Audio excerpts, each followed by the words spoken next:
இப்போ சமீபத்தில் நடந்த குரூப் ஃபோரில் எழுதின நிறைய ஆஸ்பிரண்ட்ஸ் கிட்ட நான் பேசினேன். அப்போ எல்லாரும் என்ன சொன்னாங்கன்னா, டைம் வந்து எனக்கு ஜிஎஸ்சில் போடுறதுக்கு இல்லை, நான் தமிழ்லேயே நிறைய நேரத்தை ஒதுக்கிட்டேன், அது தெரியல, எனக்கு தெரியாத கொஷின்லேயே நான் நிறைய நேரத்தை செலவழிச்சிட்டேன், அதனால் மேக்ஸ் போடுறதுக்கும் ஜிஎஸ் போடுறதுக்கும் எனக்கு வந்து டைம் பத்தலை அப்படின்னு சொன்னாங்க.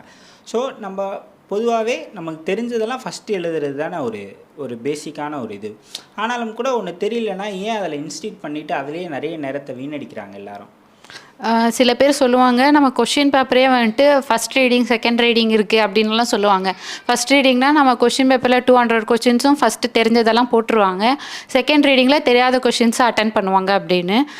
அது மேபி அது ஒர்க் அவுட் ஆகும்னு தான் நினைக்கிறேன். ஏன்னா நமக்கு தெரிஞ்ச கொஷின்ஸ் தெரியாத கொஷின்ஸில் நம்ம அப்படியே அப்செட் ஆகிடுவோம்.